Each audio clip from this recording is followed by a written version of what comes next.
Ok, agora sim. Ok. Bom, o que ficou para que eu comentasse, conversasse com vocês foi justamente sobre a questão de viroma humano e animal e a possibilidade de um balanço entre saúde e enfermidade dado por esse viroma ou por, enfim, a gente também pode discutir alguma coisa sobre o metagenoma.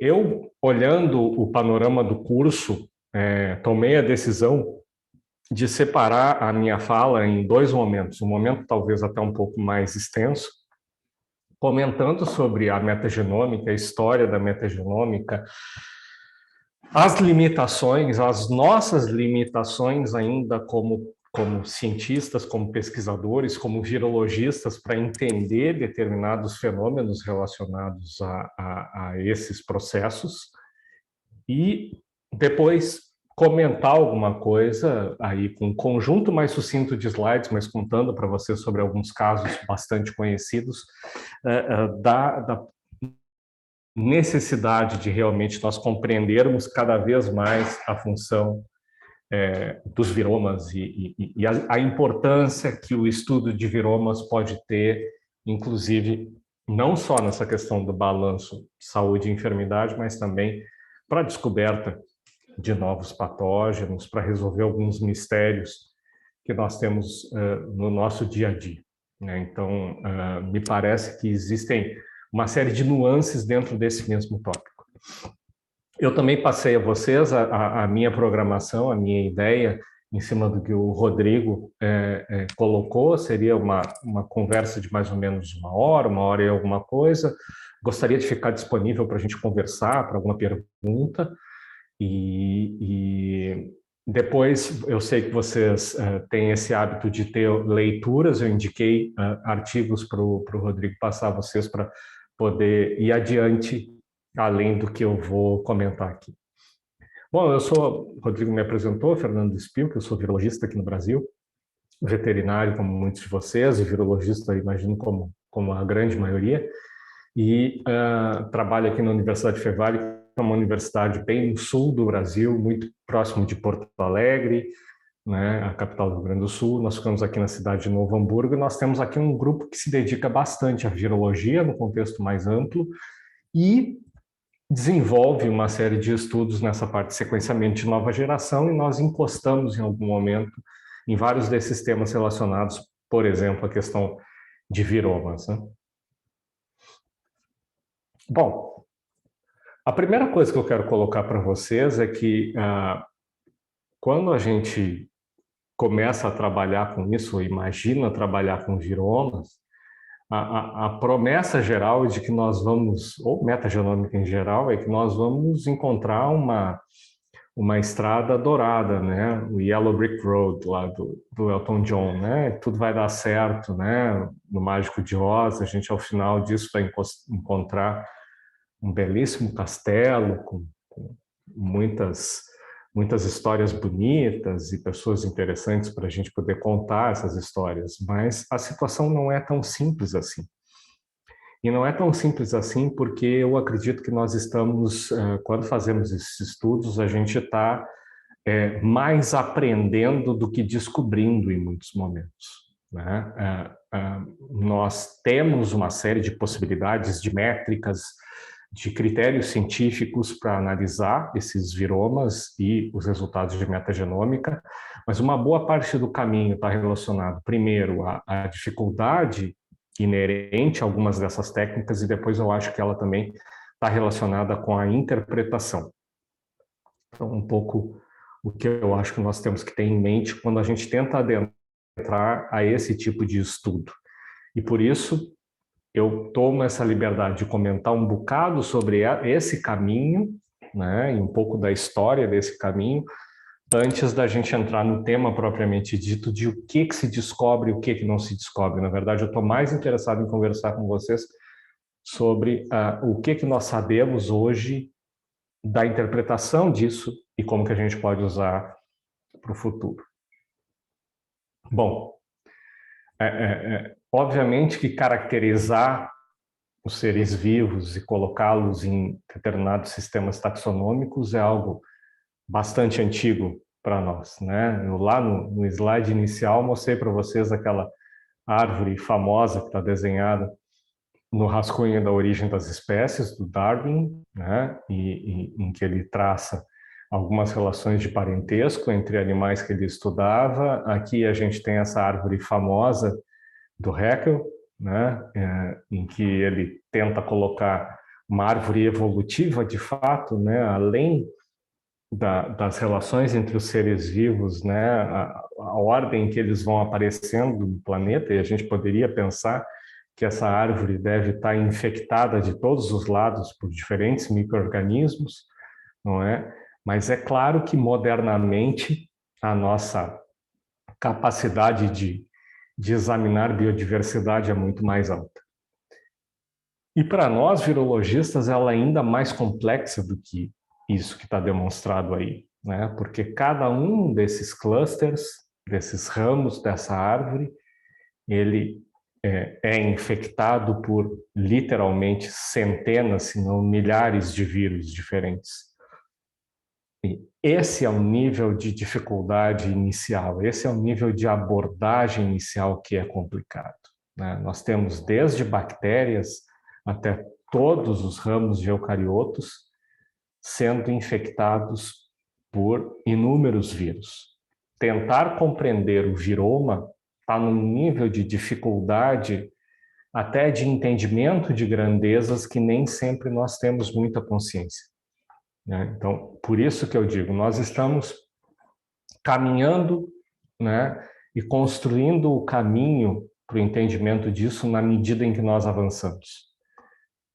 É basicamente isso. Por isso, nós temos que tomar muito cuidado, eu vou mostrar para vocês alguns casos, no sentido de evitar conclusões precipitadas, no sentido de abordar alguns temas com mais técnicas, com mais abordagens, porque senão nós estamos batendo uma foto, né?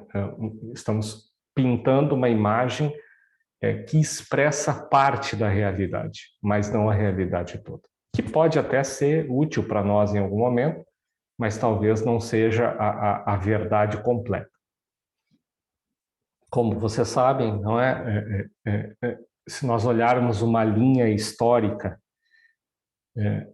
das descobertas acerca da importância das técnicas, né, para detectar e manipular ácidos nucleicos e sequenciá-los, né?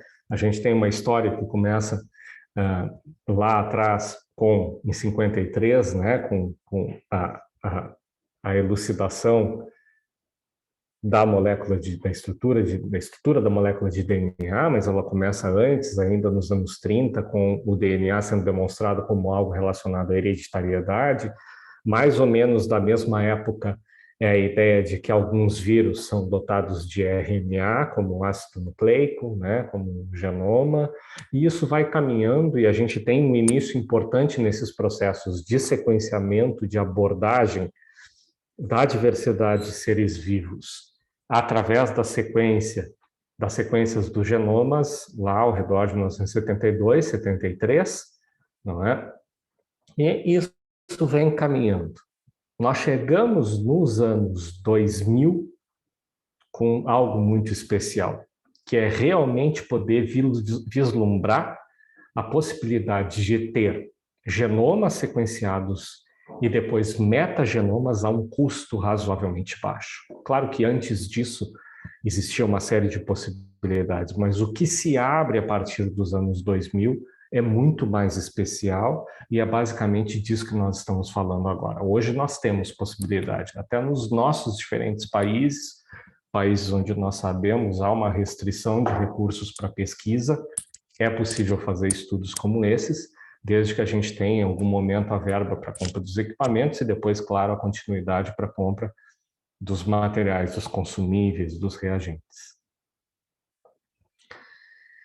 Quando a gente olha o processo de como a microbiologia e a virologia se desenvolvem, então, nos últimos 135 anos, na verdade, né, 130 anos, a gente nota que nós temos um nível de descoberta sobre o fenótipo de alguns micro-organismos muito importantes entre o início da microbiologia pasteriana e o início da virologia. A virologia, particularmente a partir dos anos 30, em termos de fenótipo, ela se desenvolve muito com o advento dos cultivos celulares e a gente depois passa, então, a tentar estudar aquilo que nós não somos, às vezes, nem capazes de determinar, o fenótipo, onde nós temos basicamente o genótipo para trabalhar. Só que a nossa mente, eu vou conversar com vocês, os nossos critérios ainda estão muito ligados ao universo da análise fenotípica e com critérios, por vezes, a maneira, os parâmetros, os requisitos que nós utilizamos para entender os fenômenos ainda muito ligados àquela mesma fase. E é natural que nós tenhamos necessidade de entender micro-organismos, basicamente porque micro-organismos, bactérias e vírus estavam aqui muito antes de nós eucariotos e por isso influem tanto na nossa vida. Só que aqui eu trago esse slide de uma aula de graduação justamente para conversar com vocês que imaginem se nós temos provavelmente, né, nós podemos pensar por duas vias, desde um mundo bacteriano, onde nós tenhamos os vírus que infectam bactérias por literalmente bilhões de anos antes de aparecerem animais. Ou se de outro lado nós temos teorias mais ousadas ainda, em que eu tenha um mundo de RNA e talvez, quem sabe, lá em células primordiais já uma subpopulação ou populações virais importantes, na verdade elas determinando todo o início da escala evolutiva. Bom, vírus estiveram aqui todo o tempo. Então nós temos aí talvez 3 bilhões de anos de história onde os vírus puderam se diversificar. E nós estamos tentando entender isso agora, né? Nós que somos recém-chegados, né?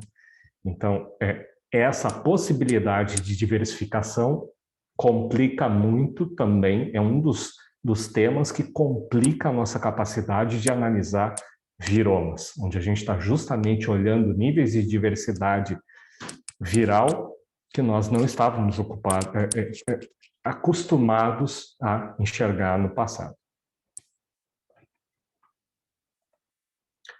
Né? E aí nós temos a história da microbiologia, que vocês conhecem bem, começando por Pasteur,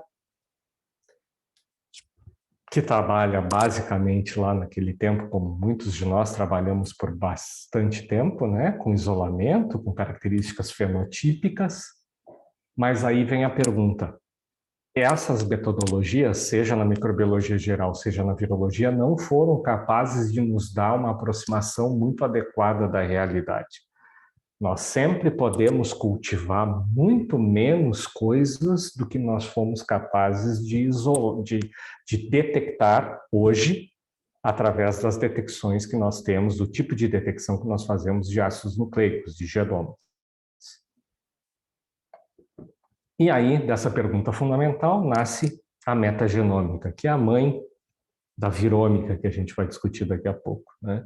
A metagenômica, nesse artigo da Joe Handelsman, de 1998, ela define, né? Metagenômica é a aplicação de genômica moderna sem necessidade de isolamento e cultivo em laboratório das espécies individuais. Então, muda o entendimento. Nós precisamos começar a tentar abordar quais espécies de micro-organismos estão realmente presentes. Nós precisamos tentar começar a entender o que representam as quantidades dessas espécies em uma determinada amostra, né? Então, isso tem uma série de questões que nós não sabíamos abordar no passado, que nós estamos descobrindo agora num ramo bastante jovem da ciência, né? São 20 anos praticamente. Quando a gente olha lá para trás, né, então a gente viu os primeiros trabalhos da própria Joe, né? Então a gente vê, por exemplo, né, que vocês já devem talvez até ter participado de trabalhos como esse, né, trabalhos reportando, por exemplo, a diversidade de genes de procariotos, né? Uma abordagem bastante direcionada de entendimento da diversidade de um grupo específico, né? Mas que já servia de uma maneira espantosa, porque ele já revelava que nós, até aquele momento, com os métodos de cultivo, conhecíamos muito pouco da diversidade microbiana possível, né? Então, logo esses trabalhos abordando essas ideias de metagenômica já produziam uma diferença. Na verdade, as abordagens metagenômicas já eram possíveis antes, por exemplo, do sequenciamento de larga escala, do sequenciamento de alta produção e de nova geração. Não é? Você sempre pôde tentar abordar a diversidade metagenômica de micro-organismos utilizando, por exemplo, alguns poucos genes, o que estava disponível à época, né? Também por métodos qualitativos, vendo algumas características também fenotípicas. Só que elas jamais revelariam a diversidade que nós conseguimos alcançar utilizando ferramentas moleculares, né? Então, aqui um dos primeiros trabalhos de metagenômica que eu me lembro de ler, né, lá de 1995, um trabalho sobre uma comparação entre o que era a diversidade fenotípica e o que era a diversidade molecular, aqui utilizando um conjunto bastante limitado de genes dentro de um ambiente, né, de águas profundas, né, águas marinhas profundas. E, obviamente, o achado, que na época era espetacular, né, quase 30 anos atrás, mas hoje nos parece óbvio, olha, você tem muito mais diversidade quando aborda as análises moleculares, os métodos moleculares, quando compara fenótipo, né, o comportamento das bactérias após o isolamento, tendo de isolar, né, cultivar as bactérias e utilizando análises moleculares propriamente ditas. E aí se abre um conjunto de métodos que hoje a gente até questiona, né, por vezes, né, é metagenômica o que nós estamos fazendo, quando nós abordamos muito restrito, não é metagenômica. Eu vou considerar metagenômica apenas utilizando ferramentas, por exemplo, de sequenciamento de DNA ou de RNA em larga escala. É algo que podemos nos perguntar. Mas, basicamente, o que se espera de um método de metagenômica, que é para amostras ambientais, mas a gente pode pensar o mesmo para amostras clínicas de seres humanos ou de animais, é que nós vamos ter a purificação, a extração e purificação de material geral, né, de DNA ou de RNA, né, considerando que a gente já está pensando aqui em ter também a metagenômica de vírus, né, e aí nós vamos incluir no DNA, mas seguramente nós vamos precisar trabalhar com RNA, a construção de bibliotecas metagenômicas, o sequenciamento e a análise filogenética, e o mesmo que vale para o DNA, pensando também no RNA. E a partir daí nós temos diferentes usos, desde bioprospecção de genes, de moléculas, análise taxonômica da diversidade, análise do potencial metabólico, que é uma das coisas que pode entrar nas análises quando a gente pensa viroma ou metagenoma completo e o balanço saúde e doença, análise das funções das bactérias em comunidade ou dos vírus em comunidade, análise de como se dão as relações ecológicas, né, no microambiente entre esses patógenos. Por muitos anos, né, quando a gente falava de metagenômica, principalmente num ambiente que não era composto só de virologistas, as pessoas lembravam imediatamente disso aqui. Até o sequenciamento convencional do gene que codifica para o ribossomo 16S em bactérias já era metagenômica suficiente, né? E muitos trabalhos, muito do que a gente conhece dos anos 1990 até metade dos anos 2000, quando se fala de metagenômica, está baseado nessas técnicas. Também se utilizou muito, talvez alguns de vocês tenham trabalhado com isso aqui, né?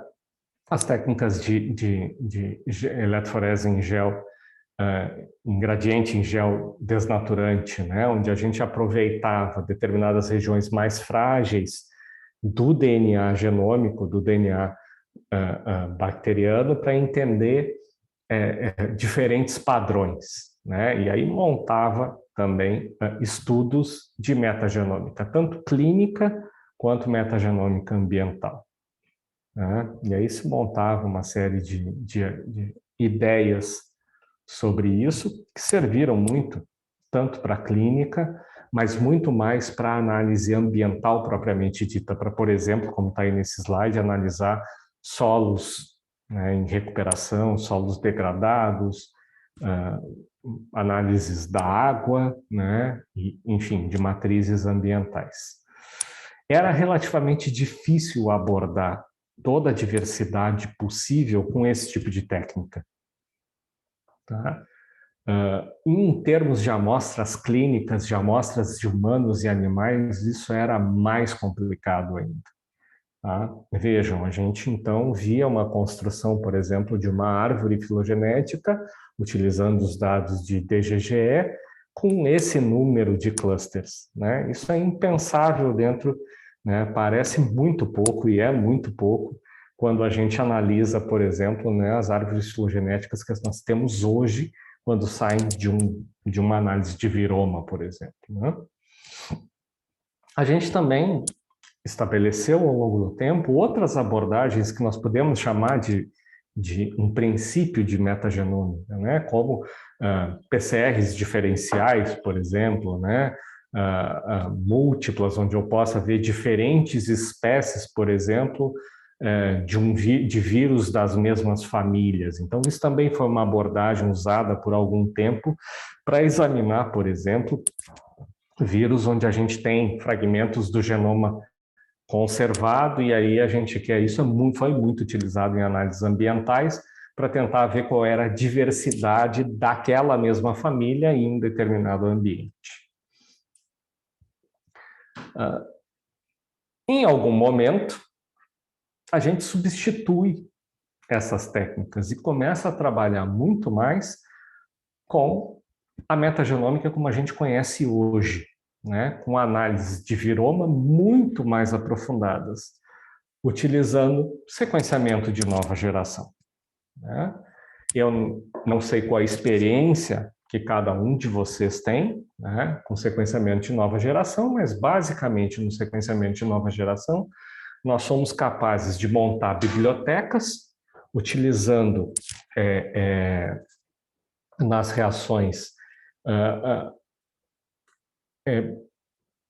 algo similar a um primer, né, mas que na verdade a gente pode dizer que é um tag, uma pequena bandeira molecular, fragmentos muito curtos de DNA, que podem, dependendo da maneira como nós desenharmos a reação, anelar em fragmentos específicos que nós estamos buscando, é o que a gente faz hoje muito aqui no laboratório, por exemplo, para alguns vírus, como o próprio SARS-CoV-2, chikungunya, Zika, né? Então a gente enriquece o material já com essas tags devidamente direcionadas para esses vírus, ou a gente pode usar tags, bandeiras, que anelem de forma espúria, o mais geral possível, em diferentes sequências de DNA.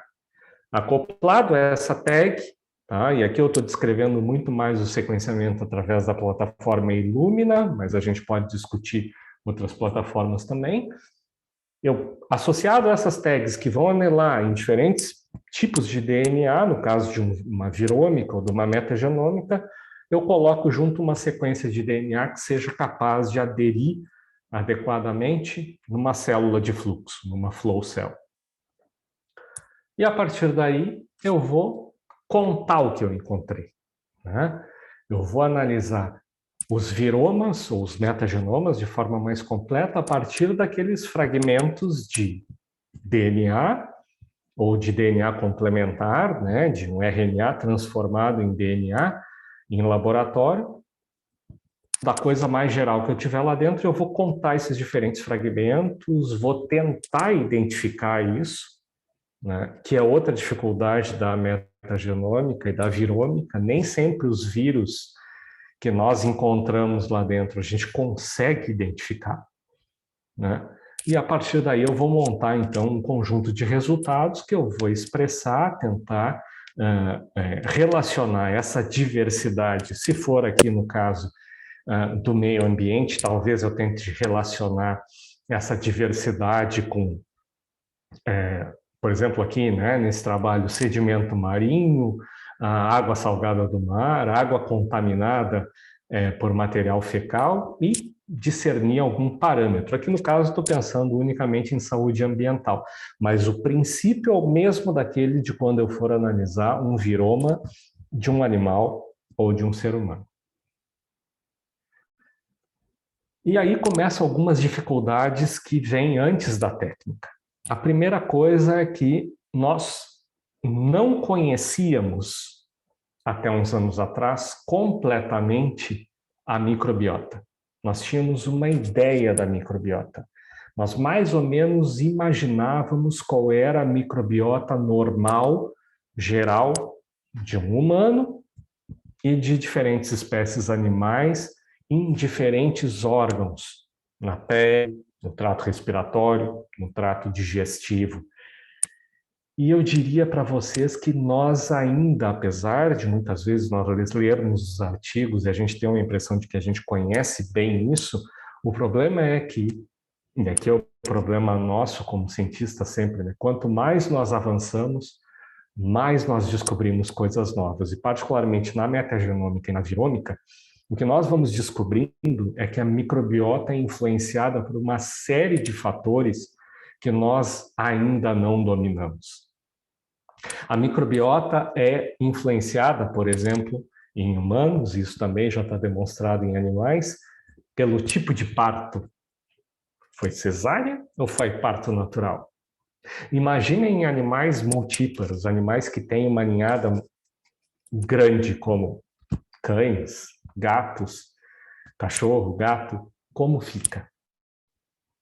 Não é? E quando faz cesárea e quando não faz cesárea? Em animais de fazenda, como é a microbiota que o animal imediatamente é exposto no ambiente doméstico, um ambiente de casa, um ambiente de hospital, um ambiente de fazenda, não é?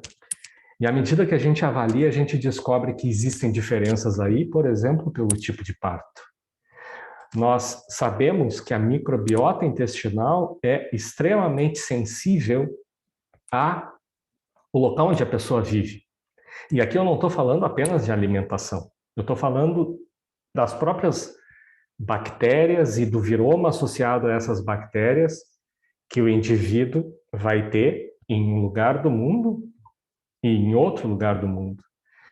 Que o indivíduo vai ter no ambiente rural e que o indivíduo vai ter no ambiente urbano. E aqui nós estamos falando só de, nesse trabalho, crianças e adultos em 2 locais diferentes do mundo, né? Em 3 locais diferentes do mundo.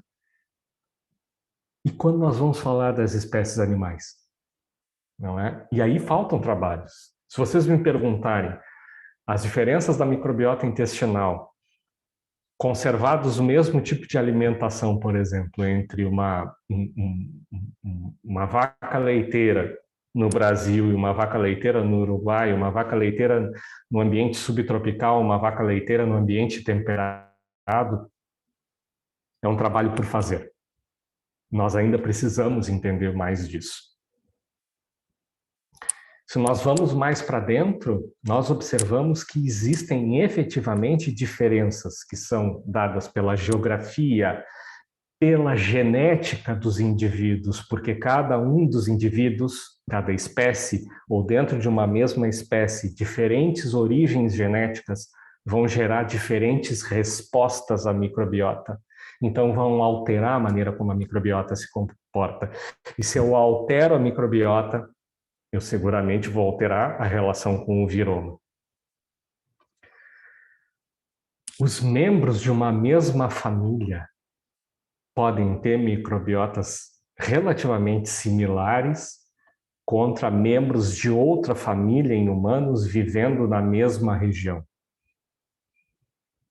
Como isso vai ser em animais? Será que o viroma de um rebanho manejado de uma determinada forma, em um determinado ambiente, né, um prédio leiteiro qualquer, em qualquer lugar do Uruguai, da Argentina ou do Brasil, o viroma vai ser o mesmo, o viroma saudável vai ser o mesmo de outro prédio leiteiro na América do Norte? Essas são perguntas importantes que nós precisamos ainda, com o tempo, montar as respostas, né? Como é o viroma normal? Como é a microbiota normal? A microbiota varia com estágio de vida. Nós sabemos em animais que ela varia com o estágio da produção. Se nós olharmos a microbiota e o viroma de leitões, de cerdos, de porcas e de machos, né, cerdos, eles variam, isso já está descrito em outras espécies também, em humanos também. Varia muito com o estágio de vida, varia muito com a alimentação. Pode ser que nós encontremos, inclusive nas espécies animais, e vai acontecer, porque isso já foi determinado, já está bem determinado, conforme o tipo de manejo alimentar, eu tenho uma microbiota, um viroma característico do viroma saudável. Talvez a gente tenha isso melhor determinado para a microbiota em geral, mas para o viroma talvez nós não tenhamos tão bem determinado ainda. Então, mais um tema que fica em aberto, a questão efetivamente da dieta, da alimentação, que já é de abordagem difícil de estudar em seres humanos, porque nós não temos viromas e microbiotas disponíveis nos bancos de dados de todas as populações e todas as nuances e possibilidades de alimentação humana, imagina para animais. Mas também pode ser um marcador de performance, também pode ser um marcador importante até do ponto de vista zootécnico, quem sabe, né, para determinar se uma alimentação é mais adequada que outra. E muitos outros fatores vão fazer variar, né, essa microbiota. O uso de antibióticos, os alimentos, os desinfetantes que são utilizados em um ambiente de produção ou em um ambiente doméstico, as questões relacionadas ao que nós viemos falar aqui, né, a questão da relação saúde-doença, que aqui a gente está enfocando em bactérias, mas é claro que essas bactérias também são infectadas por vírus e também têm relações com os vírus que infectam o hospedeiro. Então, existe uma relação muito clara e já determinada para muitas doenças e muitas possibilidades. Mas antes de abordar isso, eu insisto, nós precisamos continuar nesses estudos para saber exatamente o que é um microbioma normal, não numa espécie, mas em cada situação que aquela espécie vive. E aí, a maneira como esses desbalanços de microbiota levam à doença, né, por perda ou ganho na competição de uma determinada bactéria em relação às outras, estão bem estabelecidos. E a gente já tem relações bem estabelecidas também em relação ao viroma, como desordens, né, ou no viroma, ou na relação de determinados vírus com as bactérias do indivíduo, vai haver uma inter-relação que gera um fenômeno de doença ou um fenômeno que estabiliza, que permite saúde. Antes de entrar em exemplos e nessa discussão, aí eu quero fazer um desafio mental com vocês. Nós temos uma dificuldade. Eu não sei em outros países latino-americanos, mas eu vou falar para vocês do Brasil, e eu acredito que devem ter colegas aqui do Brasil. Quando nós vamos falar de uma determinada doença, até muito pouco tempo atrás, pelo menos, se um determinado micro-organismo provoca ou não uma doença, está relacionado ou não a uma doença, nós continuamos. Eu aposto que muitos de vocês ainda fazem ou tiveram aula assim. Nós continuamos insistindo nos postulados desse sujeito, nos postulados de Koch, que nos dizem que a presença de um determinado agente deve ser comprovada em todos os indivíduos que sofram da doença em questão. o agente não pode ser encontrado em outras doenças. Então, no primeiro, no 1, o que nós temos é que uma determinada doença tem um único agente possível. O que estava adequado para o tempo em que Koch trabalhava, 1877. Mas hoje a gente já sabe que as coisas são diferentes.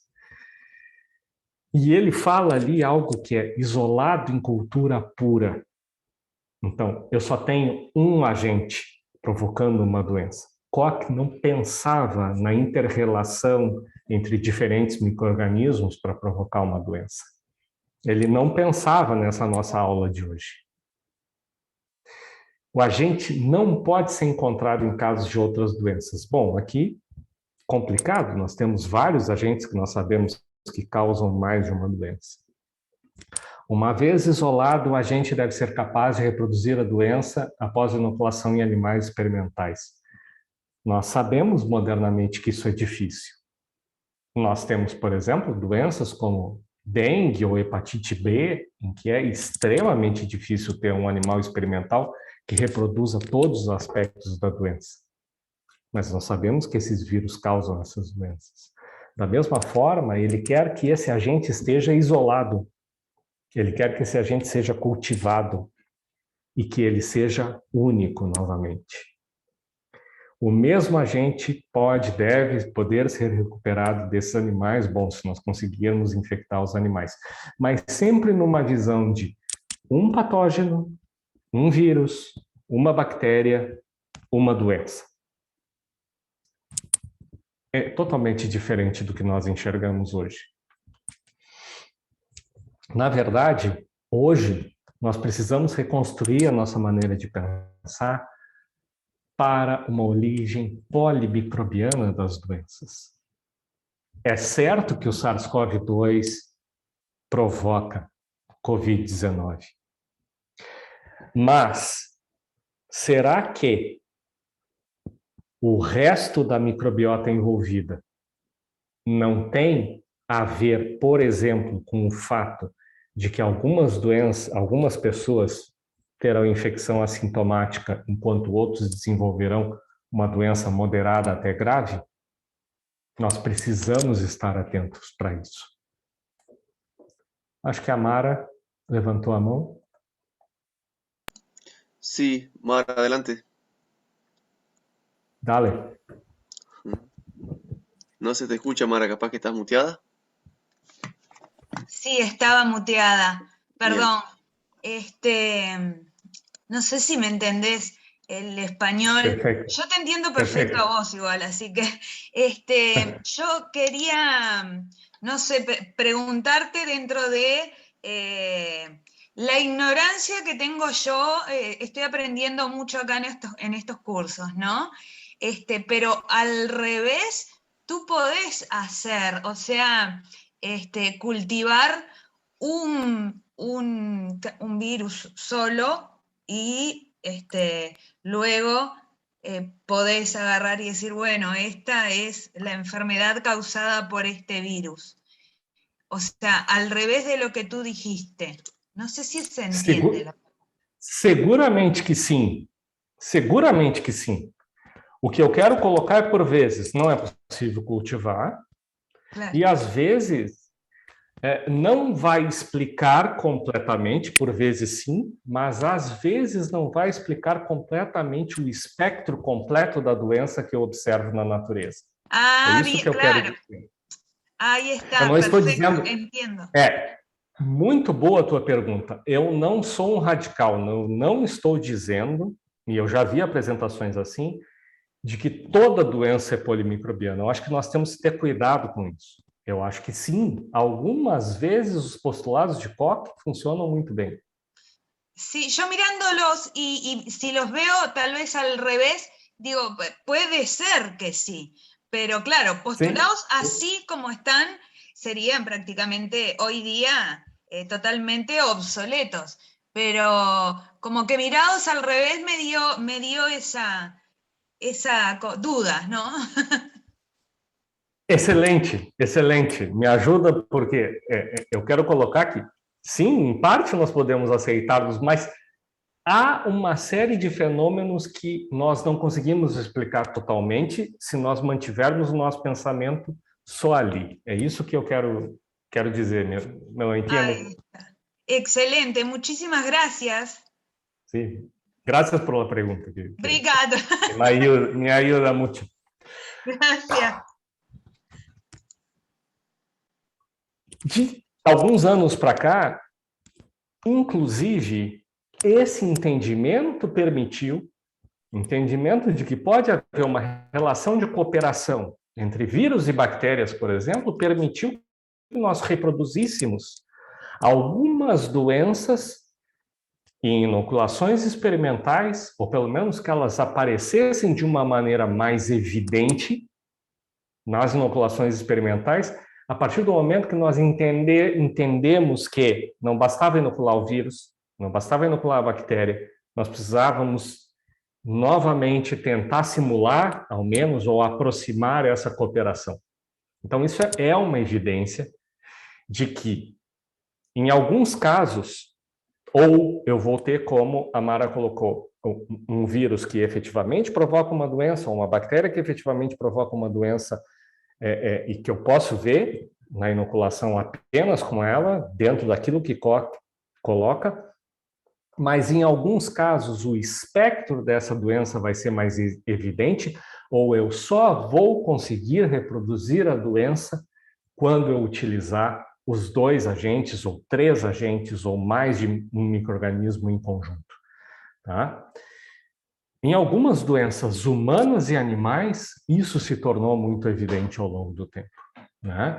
Quando a gente olha diferentes tipos de doenças em diferentes espécies, nós sabemos, ou por evidências de campo, ou por comprovação experimental de que o espectro completo daquela doença só é reprodutível, só é efetivamente visível quando eu tenho uma cooperação entre diferentes micro-organismos, não é? E nós temos exemplos clássicos já antigos, né, em medicina veterinária e também há em medicina humana, não é?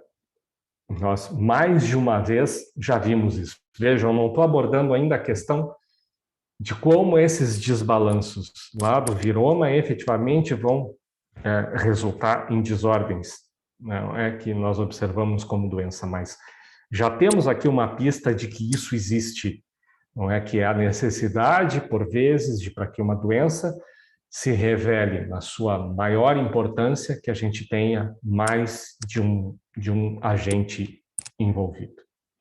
Não é? E aí nós temos exemplos em suínos, nós temos exemplos em aves, nós temos exemplos em bovinos, e nós temos exemplos também em humanos, e por vezes nós temos exemplos que compõem praticamente um conjunto inteiro de determinadas famílias virais, por exemplo, como é o caso que eu sempre gosto de citar dos norovírus. Nós só conseguimos entender adequadamente como os norovírus, por exemplo, causam gastroenterites em muitas das espécies a partir do momento que nós começamos a entender qual era o papel de determinadas bactérias, e essas bactérias seguramente influenciadas, suas populações pelos viromas que carregam, para que esses vírus nós conseguíssemos reproduzir, por exemplo, a doença em laboratório ou entender melhor por que alguns indivíduos de uma determinada espécie ficam doentes e outros não. Outra coisa que nós precisamos começar a entender e que nós precisamos ter como autocrítica é que muitos de nós fomos educados em uma realidade de uma microbiologia e de uma virologia fenotípica, ou os nossos orientadores foram educados nesse tempo. Existe, então, muitos critérios que já estão mudando muito, mas que se revelam ao longo do tempo daquela realidade.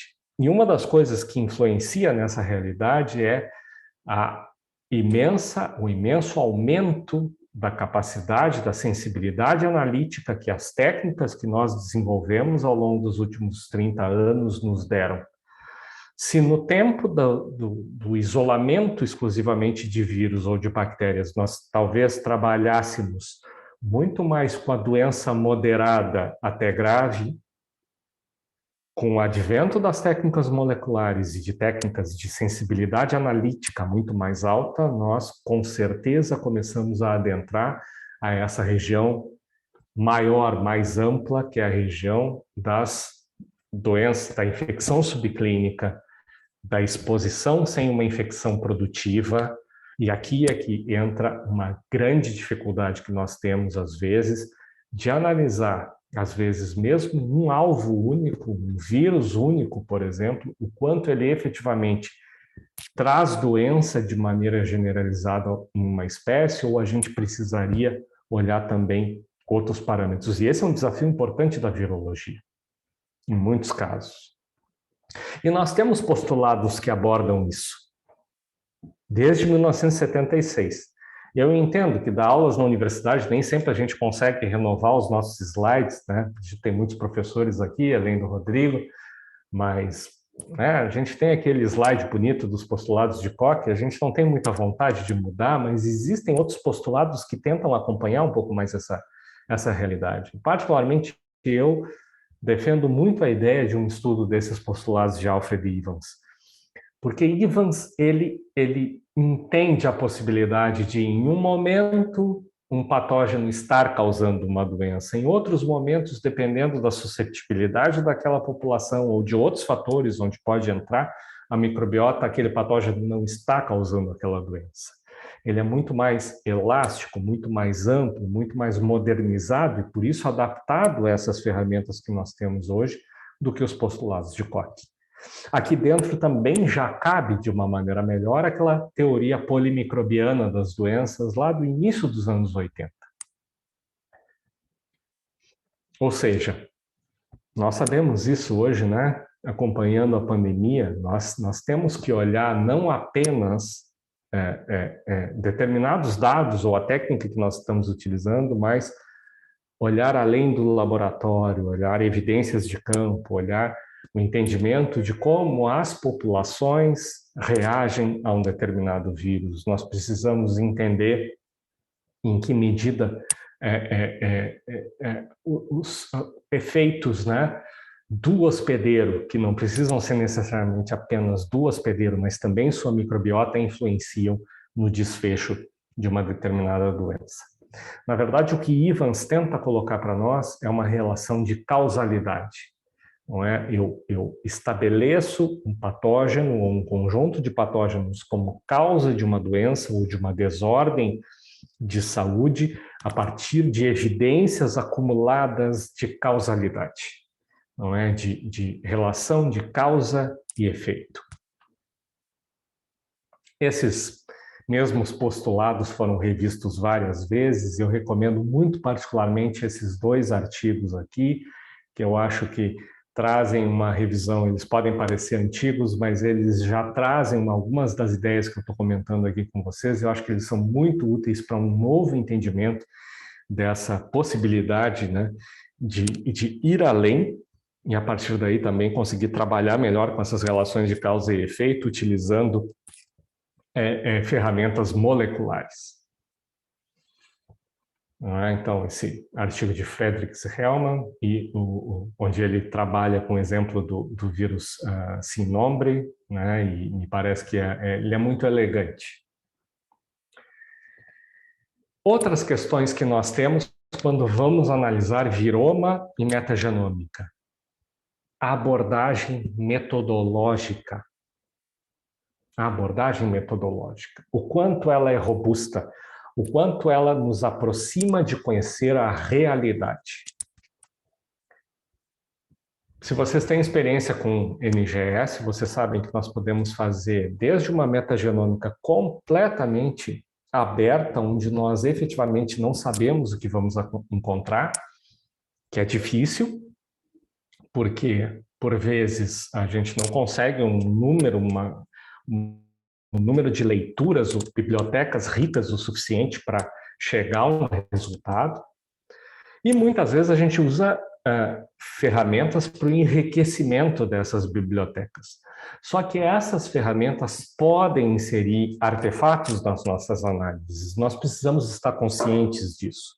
Eu não estou dizendo aqui que os trabalhos, por exemplo, que eu vou mostrar agora, não tenham qualidade, não sejam importantes, mas é para mostrar para vocês que a conjunção de fatores de diferentes técnicas pode aproximar mais a visão de uma realidade. Por exemplo, aqui um trabalho aqui do Rio Grande do Sul, excelente, tocado pelo pessoal da URGS, com fragmentos de fezes de duas espécies de leões marinhos, né? Então, eles fizeram uma caracterização da metagenômica bacteriana dessas fezes. Logo, em outro trabalho, um grupo similar faz uma caracterização do viroma dessas fezes e chega a resultados muito interessantes, né? Mostrando nesses animais, nesses mamíferos marinhos, inclusive membros da família Epiviridae, então genomas similares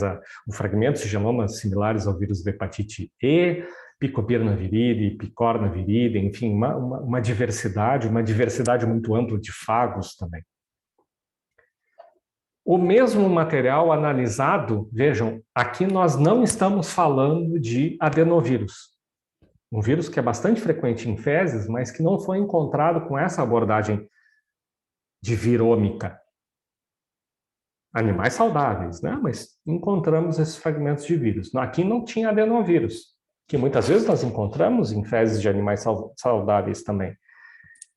Quando se chega lá e faz, se faz uma outra análise mais aprofundada, utilizando outras ferramentas, aqui PCR no caso, adenovírus que a gente espera encontrar, estão lá dentro.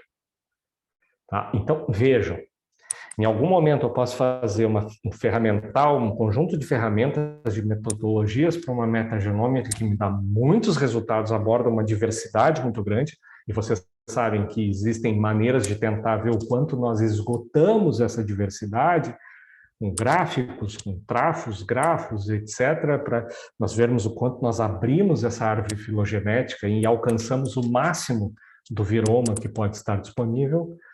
E isso está naquele trabalho que eu mostrei antes, mas se nós virarmos a técnica e tentarmos enriquecer de uma outra forma, e aqui no caso, né, com a PCR, fizermos um outro tipo de sequenciamento, eu encontro uma espécie que não tinha sido descrita antes. Então, isso é bastante curioso. Isso já nos joga uma necessidade de alerta de que, para fazer um estudo de viroma, nem sempre uma técnica só é o suficiente. Agora, recentemente, infelizmente, eu não tive tempo de preparar um slide para vocês com isso, nós pegamos as mesmas fezes aqui, nós estamos desenvolvendo uma metodologia para um viroma ambiental e de fezes, tentando comparar os viromas ambientais de fezes aqui na região, na tese de doutorado de uma aluna minha, da Meriane, e o que nós encontramos é que 3 preparações diferentes deram diversidades muito diferentes. Em uma delas, até talvez a gente encontre uma diversidade que ela está incluída dentro da outra, então nós vamos usar essa preparação. Mas esporadicamente essas diversidades podem não fechar. Então talvez, às vezes, para alcançar um determinado viroma, nós precisemos olhar mais de uma abordagem. Aqui já começa uma dificuldade, porque muitos trabalhos utilizam uma única abordagem. Tá? Aonde isso pode entrar? Bom, isso pode ter outras importâncias além do que nós estamos discutindo, que é a relação viroma e saúde. Pode ser importante para entender melhor a saúde única, pode ser importante para entender melhor os danos que nós temos conferido ao planeta e como isso se reverte em problemas para nós, não é? E aqui nós temos algo, se eu falava para vocês antes que o meio ambiente, a alimentação, a localização geográfica influem na microbiota, né? Imagina como os danos ambientais também podem influir, fazer com que esse entendimento precise ser revisto todo o tempo, não é? O viroma também pode ser uma fonte importante, não é, de entendimento, de descoberta de novos vírus em diferentes espécies, não é? Acompanhado ou não de outras abordagens. Na verdade, a gente pode tentar com esses estudos de viroma, antecipar muitos dos problemas que nós temos, por exemplo, esse problemão que nós tivemos agora, estamos tendo com o SARS-CoV-2, né? Agora, finalmente, não sei se vocês acompanharam, se encontrou em morcegos do Laos, né, perto da Malásia, próximo à Indonésia, se encontrou um parente muito próximo de SARS-CoV-2, né, que mais uma vez comprova a existência de vírus similares na natureza, né? Mas se nós tivéssemos uma metagenômica mais desenvolvida ao longo do tempo, olhando mais as espécies naturais, a gente poderia já prever melhor esses eventos, né? Então, é uma ferramenta também importante, não só para analisar situações de doença que nós conhecemos, como para antever outros problemas. Modernamente, nós temos, inclusive, utilizado em diferentes locais do mundo para descobrir os agentes associados a determinadas doenças, mesmo sem conhecê-los completamente, e até perceber a possibilidade de novas zoonoses. Repito, se nós estivéssemos fazendo isso muito mais, a gente estaria mais preparado para os desafios do futuro. Chegando quase no fim, né? Então só o recado de que toda vez que nós temos muito dados, a gente tem grandes problemas também. Não é? Analisar esses dados não é fácil. Eu vou dizer para vocês que quando nós produzimos, por exemplo, aqui uma metagenômica, por vezes nós ficamos muitas semanas, por que não dizer às vezes meses, olhando para esses dados. Bom, quando a gente faz o sequenciamento de SARS-CoV-2, a gente leva às vezes alguns dias para resolver aquelas sequências direcionadas, imagina trabalhar com metagenomas. E aí estão as dificuldades de fazer o que é esse nosso tema de hoje. Não é? A questão da interação entre vírus e a microbiota humana ou de espécies domésticas. Porque a microbiota, ela tem uma influência na imunomodulação, e se eu tenho um determinado viroma associado à própria microbiota, ou infectando, mesmo que de maneira subclínica, humanos, eu vou ter efeito sobre a imunomodulação. Então, esse é o primeiro tópico onde eu posso ter uma influência do viroma sobre o estado de saúde e doença. Eu posso ter alterações na absorção ou na digestão e síntese de compostos essenciais da nutrição. Por exemplo, né, Escherichia coli gera toda a nossa vitamina K. Como será que funciona essa relação, e também vitaminas, enfim, que são geradas por bactérias, como se relaciona isso com o viroma?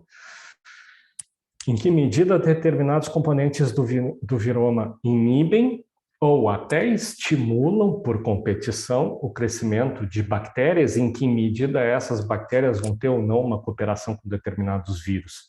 E, por último, né, a questão de outros efeitos que nós sabemos que tem a microbiota, por exemplo, sobre o acúmulo de energia e outras situações. Mara, eu acho que tem uma pergunta, levantou a mão. Sí, no es como es como darte la razón en eso que decías. Un ejemplo muy típico es cuando nosotros tomamos muchos antibióticos y alteramos la microbiota normal, y eso puede hacer que un virus, justo hablaste de la influenza y me acordé, un virus como la influenza, que de repente si andás bien no pasa nada y te agarrás una gripe que te tira 5 días en la cama. Y eso es porque estabas tomando antibióticos de repente, o sea, como que, no sé si me explico. Como Explica que perfeitamente, porque além da questão da defesa, há outra questão fundamental.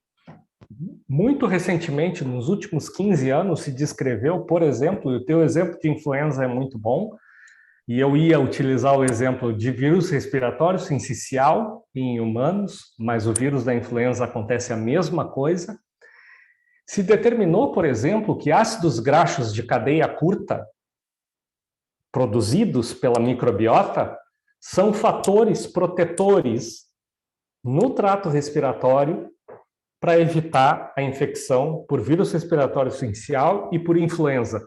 E já te adianto, porque conheço um grupo que trabalha muito fortemente com isso, não influi para SARS-CoV-2. Mas veja, eu tenho uma alteração que eu nem estou falando, como tu bem colocaste, de imunomodulação. Eu estou falando de um produto bacteriano que atua como um protetor no trato respiratório contra uma infecção viral. Sim, exato. Então, olha o tamanho do nível de inter-relações que nós não conhecemos ainda, né? Então, sim, há uma relação entre a microbiota geral muito clara e vírus. E pensem que há uma relação também entre os vírus de bactérias, os vírus que infectam o restante da microbiota, e o estado de saúde. Por exemplo, se desconfia, como tu colocaste na questão de antibióticos, com a possibilidade de que, no momento em que eu tenha o desbalanço da microbiota pelo uso de um antibiótico, que eu tenha a ativação por crescimento, por florescimento de uma determinada parte da microbiota que era inibida por essas bactérias que eu estou matando, e a partir daí, nesses florescimentos, alguns fagos que acabam sendo eles próprios tendo genes para produzir toxinas que levem a um complexo que leva, por exemplo, àquela diarreia que muitas vezes, a gastroenterite que nós observamos em indivíduos que tomam antibiótico, né? Sí. Então, tem relações intrínsecas. Sí, eso. Perdón que te corté, digo, es enorme la cantidad de interacciones que pueden haber, que pueden llevar de repente a no solo bacterias, virus, que bueno, están atentos, tienen la posibilidad y listo. E nós precisamos começar a abordar isso nos nossos trabalhos, porque por vezes nós estamos abordando só o vírus, ou só a bactéria, e nós explicamos uma boa parte do fenômeno, mas a gente talvez precisasse começar a entender melhor essas relações. Uma boa maneira de entender essas relações seria através de análises metagenômicas, não é? Então, nós vemos essas relações são relações ecológicas, relações de competição, de estabilidade, de desordens, não é? Onde a gente permite, por vezes, um aumento a ocorrência de uma doença ou a não ocorrência de uma doença, né? Como essas relações, por exemplo, que já foram determinadas, que eu comentava, né? Ácidos graxos ou determinados outros componentes de produtos bacterianos que vão influenciar em diferentes sistemas orgânicos, a relação que eu comentava com vocês antes entre norovírus e algumas bactérias, a relação que está ali demonstrada de facilitação, por exemplo, também é discutida, a facilitação entre rotavírus e bactérias, enfim, algumas relações que não são tão diretas assim. Então, esse trabalho, ele traz, né, também eu coloco aqui a bibliografia, ele traz algumas ideias interessantes para rever. A relação entre o próprio lipopolissacarídeo bacteriano, entre o LPS e a possibilidade de carrear alguns vírus e a afinidade que alguns vírus têm com essas estruturas bacterianas. E aqui a gente nem está falando de uma inter-relação muito complicada, como a gente falava, entre produtos bacterianos ou entre as populações, as subpopulações bacterianas e seus fagos, promovendo ou não uma doença a partir de um determinado momento, mas entre interações muito simples mesmo e objetivas entre um vírus, por exemplo, e outro vírus, um vírus e uma bactéria, né? Então, aqui também isso explica, né, em que medida, e provavelmente isso seria muito melhorado se a gente conhecesse melhor o que é a microbiota sadia, o que é a microbiota de um indivíduo doente, o que é o viroma sadio e o que é o viroma doente, até para o uso e para a eficácia de probióticos. Cada vez mais se pesquisa isso, não é? Quais as influências do viroma nos estados de saúde e doença, quanto à questão da regulação das funções do sistema imune, a suscetibilidade a diferentes doenças, não necessariamente virais ou bacterianas, mas também outras doenças, inclusive metabólicas, como já foi investigado muito, incluindo diabetes e outras doenças. Como se dá, e aí é um grande desafio, como se dá a variação entre os indivíduos, e no nosso caso aqui, se nós formos pensar, além dos indivíduos da espécie humana, entre as espécies animais e entre os indivíduos das espécies animais, esse é um desafio, não é? E a própria relação que nós comentávamos antes entre determinados componentes da microbiota e os vírus, eles sim como causadores de doença. Então, existe uma ampla gama de coisas a discutir, incluindo como se dá a resposta do hospedeiro, que é muito individual, não é, a diferentes situações de alterações do microbioma. Eu acho que esse é um dos artigos, se eu não me engano, que eu passei pedindo que vocês deem uma lida. Ele é muito completo e revisa muitos desses temas. É um artigo publicado na Frontiers in Immunology. Qualquer coisa eu posso repassar também ao Rodrigo para que vocês tenham, se não tiver sido esse aqui. Mas ele traz muito dessas relações do quanto diferentes componentes do microbioma, incluindo o viroma, alteram condições em tratos orgânicos internos, na própria pele, na cicatrização de feridas, nos processos inflamatórios, em processos de homeostase. Tá? Em desordens genitais e outros problemas conhecidos da saúde de mamíferos. Tá? Atualmente, aqui eu trago esse trabalho que ele faz uma abordagem bastante interessante sobre essa situação na Covid-19, então acho interessante para que a gente leia, mas eu digo para vocês que esse trabalho ele ainda é incipiente em relação ao que já se sabe, mas que não está publicado, da influência ou não de alguns componentes da microbiota no desfecho de Covid-19. Então, é um tema que eu acho bastante interessante, já que é uma doença que nós sabemos tem um espectro que vai do assintomático, lamentavelmente, até a morte. Então, eu acho que além de questões do hospedeiro, das variantes e tudo isso, nós precisamos sempre pensar também nas questões do microbioma. Bueno, os slides que eu tinha eram estes, e eu queria, então, me colocar à disposição para a gente conversar um pouco, se for do interesse de vocês. Desculpem se eu me alonguei mais, Rodrigo, do que seria. A ideia era dar essa visão geral. Eu acho que ele é um assunto que, se a gente tomar só os exemplos, a gente não tem ideia, não tem estímulo para continuar trabalhando. Por isso eu quis ir lá do processo geral. Muito interessante, Fernando, a abordagem que você fez. Fiquei com o começo da sua apresentação, quando você falava dos milhões de anos de evolução que tem tudo isso, e a gente quer entender isso aqui em pouco tempo, né? Com pouca metodologia, se quer. Então, a complexidade é tal que a gente abre mais porta do que fecha com esse tipo de ensino, né? Mas bem interessante, gostei muito disso. Eu acho que o desafio é o seguinte: toda vez que nós formos investigar uma situação de doença, eu acho que o desafio é que a gente investigue, aproveite para investigar também as situações de normalidade, de não doença, de saúde. Claro. Para a gente poder traçar. E isso tem grupos aqui, como o do professor Paulo Reda, Ana Cláudia, que estou vendo tem pessoal envolvido aqui, que tem feito muito bem ao longo dos anos, né? Estudar, por exemplo, como, não necessariamente a relação de estabilidade dentro do viroma, mas através de metagenômica, como determinados vírus estão associados ou não com doença ou com infecção assintomática. Eu acho que isso é muito importante. E eu acho que nós precisamos estar aberto também a realizar a possibilidade de olhar isso com mais detalhe, sim, principalmente em animais saudáveis. Eu acho que em humanos o desafio continua grande, mas em animais esse desafio vai permanecer por muito tempo.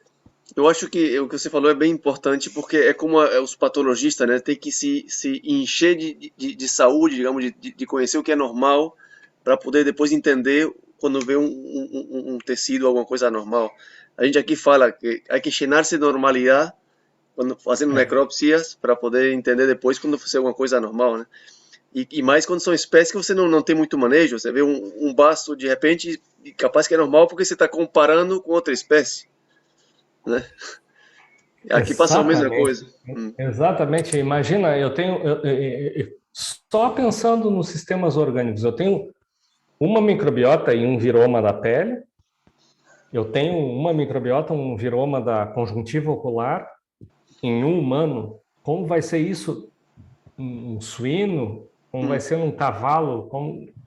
Sim. Então, nós precisamos evoluir mais nisso, eu tenho certeza. Por exemplo, a gente tem casos clássicos já de mais de 20 anos, né? Os girovírus, não é? Nós podemos associá-los à doença em um momento, mas nós também podemos encontrar enormemente em indivíduos saudáveis. Quando se fazem essas metagenômicas, existem grupos inteiros de vírus ou de elementos similares a vírus, como CRES e outros vírus, e nós encontramos isso em grande quantidade. E nós ainda não sabemos nem avaliar adequadamente. Então, eu acho que nós precisamos estar muito atento, não só aos doentes, mas aos animais e seres humanos que estão em normalidade. Eu acho que esse é um tema fundamental. Muito importante. Sim. É bem interessante. Fernando, tem algumas perguntinhas aqui que ficou no chat. Vou te ler aqui.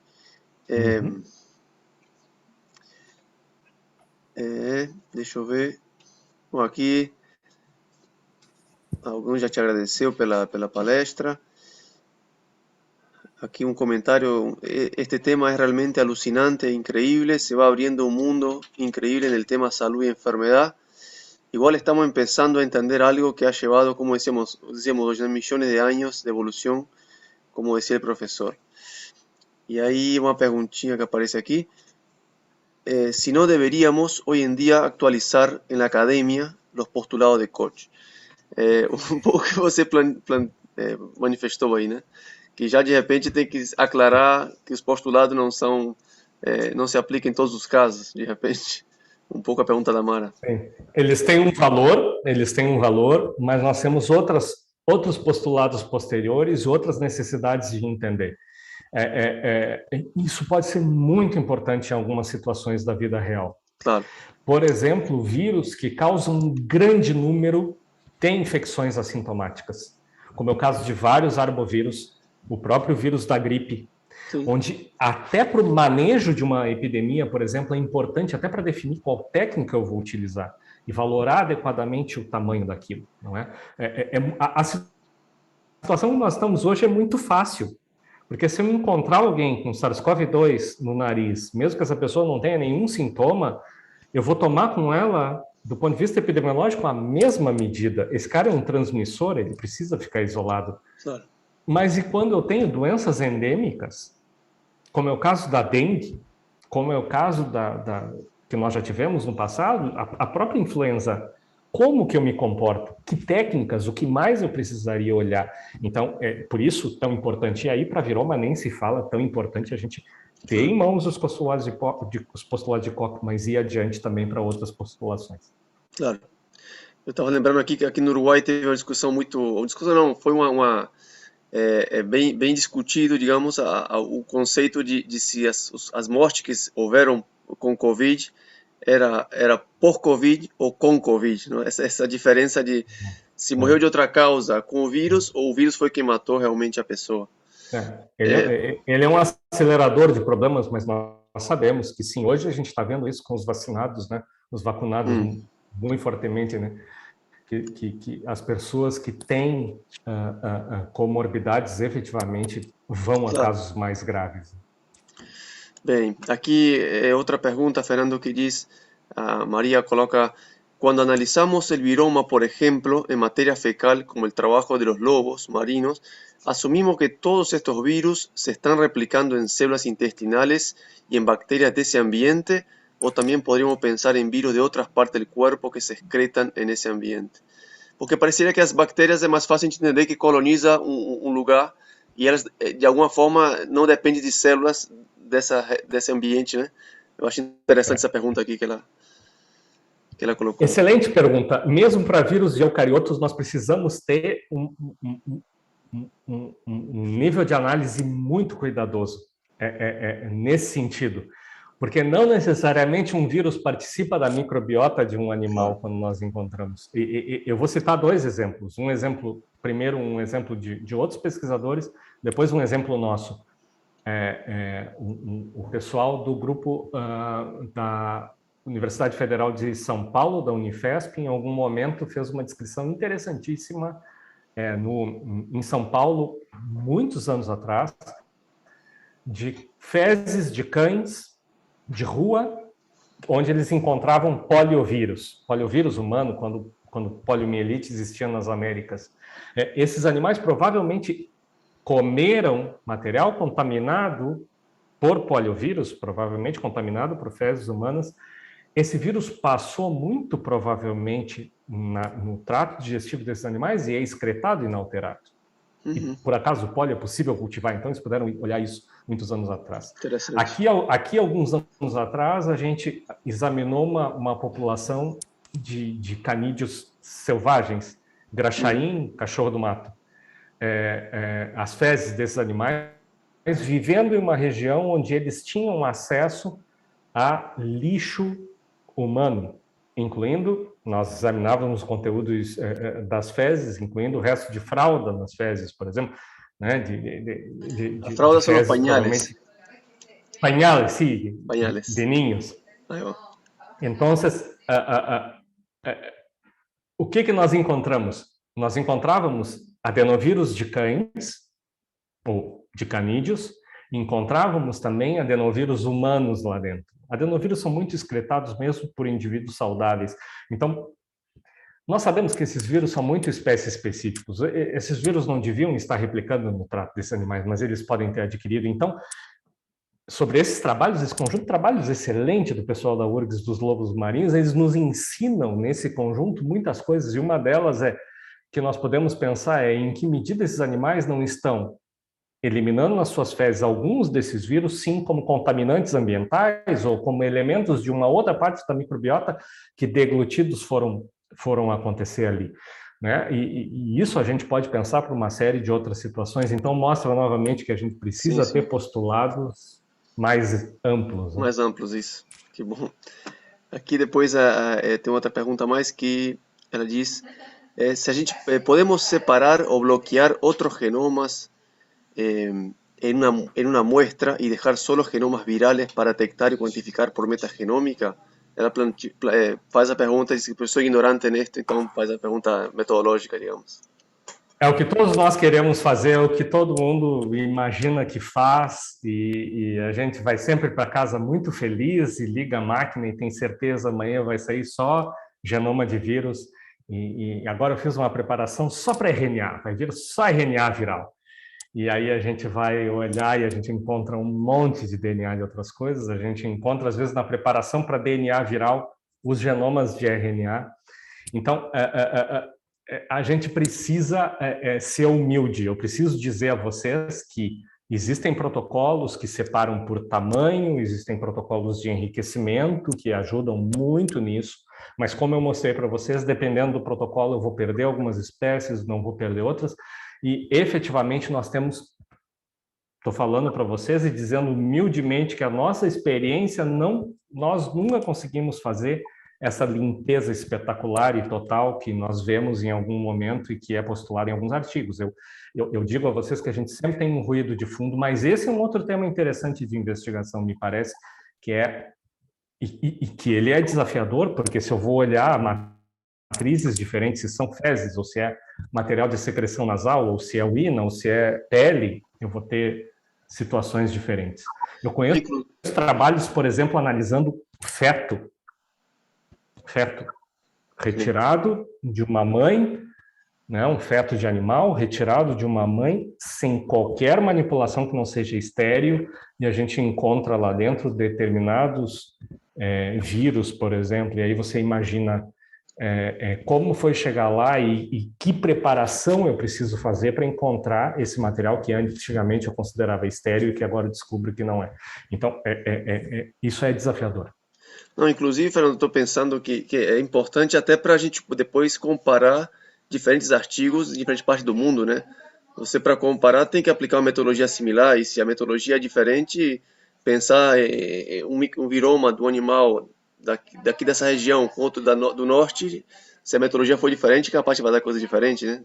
Não somente Eu pelo trouxe ambiente. poucos exemplos, mas existem artigos comparando o viroma da pele de alguém na Escandinávia e de alguém em Nova York.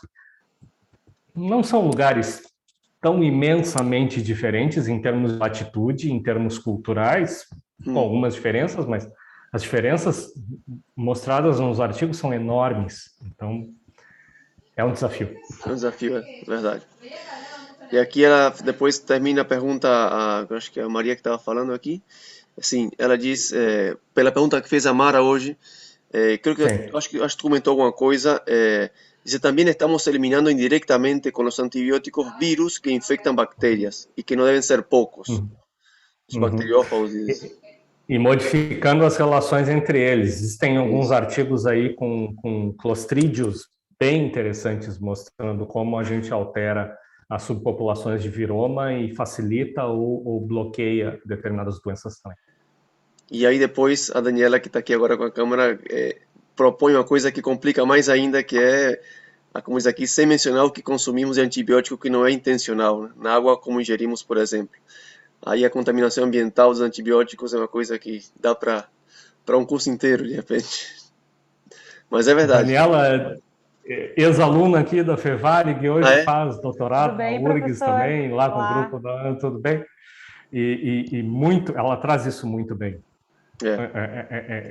Aí eu não estou nem falando só de alimentação, mas de toxicantes que podem estar presentes na alimentação, como antibióticos, ou mesmo metais pesados, por exemplo, às vezes em quantidades ínfimas, alteram sim a microbiota, isso já está demonstrado, e eu vou ter alterações do viroma para lá e para cá.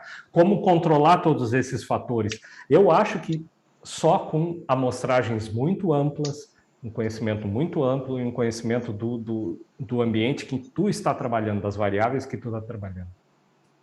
Vai ter que dar tempo à ciência para que tenha alguma resposta mais clara. É isso. Mara, adelante, Mara. No sé, estás con el micrófono apagado. No me mates, Rodrigo, pero soy de terror. Me encanta que hagan preguntas.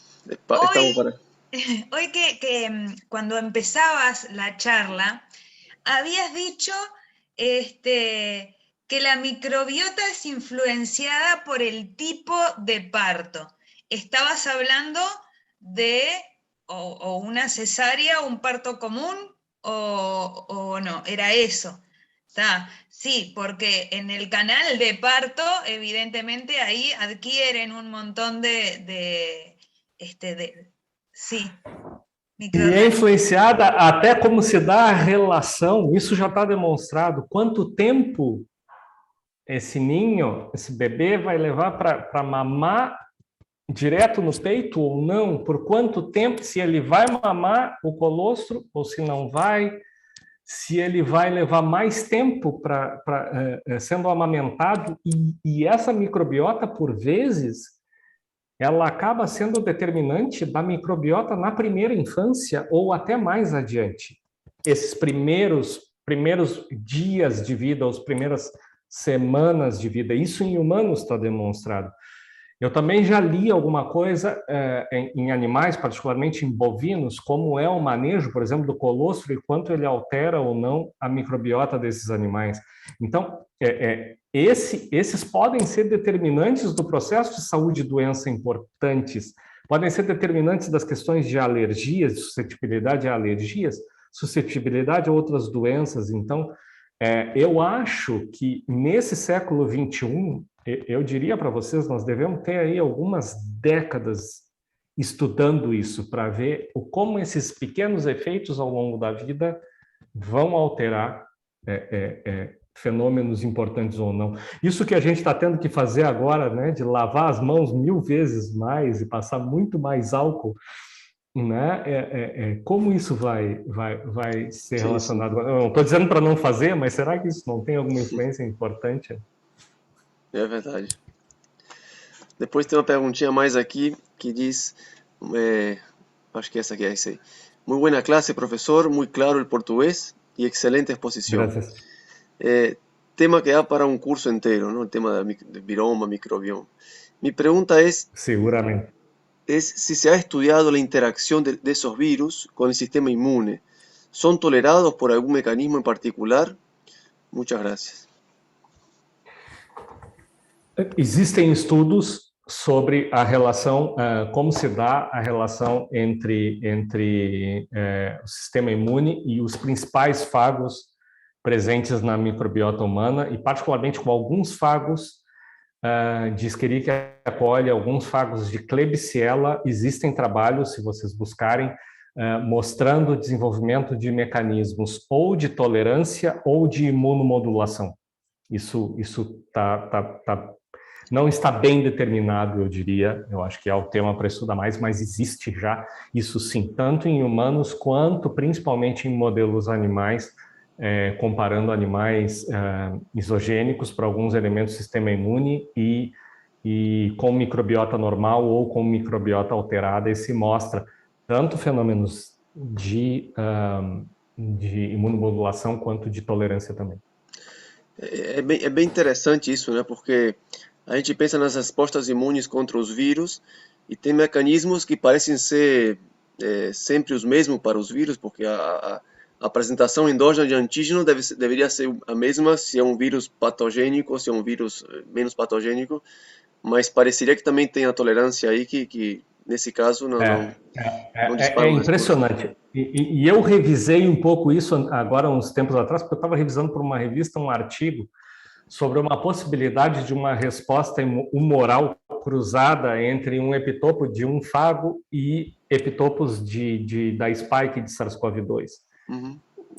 Um tanto teórico, uma abordagem de simulação, mas se citava um pouco isso, de não apenas resposta, mas também alguns mecanismos de tolerância, e eu adentrei, e é verdade, existem algumas ideias a esse respeito, e eu acho que é uma parte da imunologia que a gente domina muito pouco, essa questão de tolerância a esse tipo de elemento, sem dúvida, Rodrigo, tem razão. É verdade.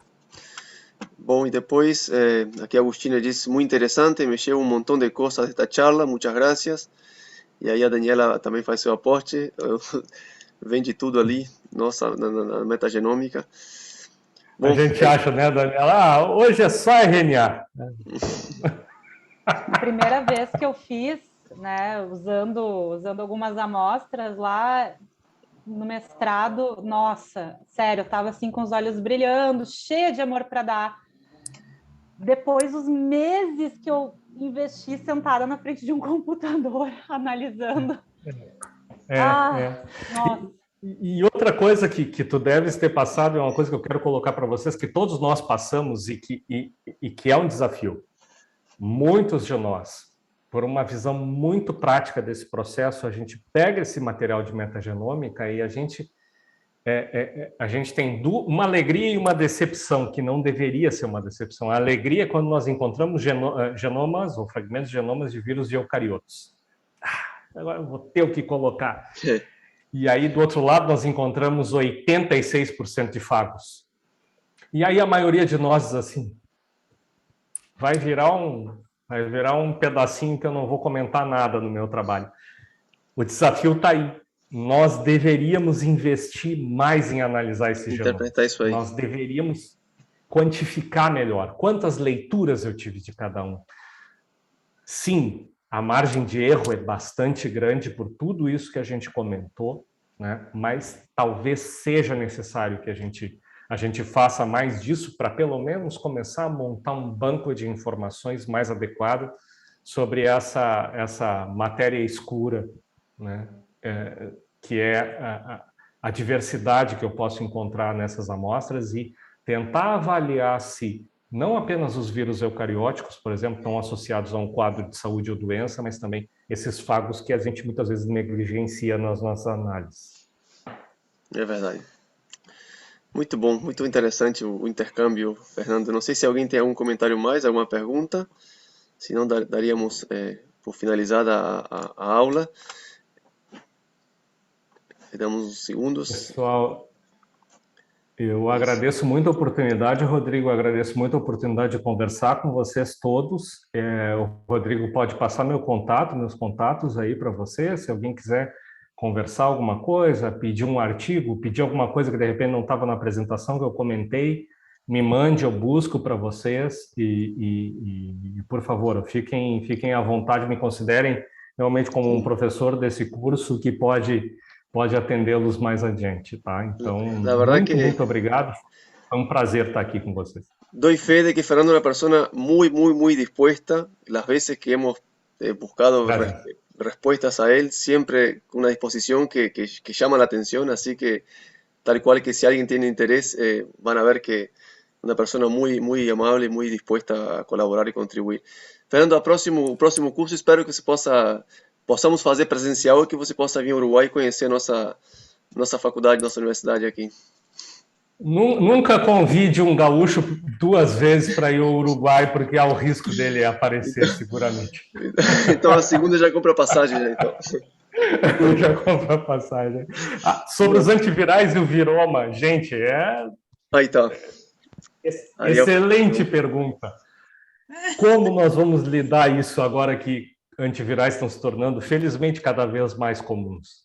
Como isso vai resultar? Né? Então, acho que aí está uma pergunta de pesquisa que eu não tinha me feito, acho que é excelente pergunta para o futuro. Interessante, assim. Seguramente. Sem dúvida. Ay, Tá bom. perdón, te quería agradecer porque la verdad fue preciosa, de verdad, en serio la charla. Gracias, muchas gracias. Y me encanta, me encantó. Gracias. Bueno. Buenísimo. Bueno, entonces, damos por terminado, Fernando, y estamos en contacto. Cualquier cosa, duda que tengamos, te escribimos. Por favor. Buenas noches a todos. Un millón de gracias. Muchas gracias a todos. Chao, buenas noches, gracias. Chao.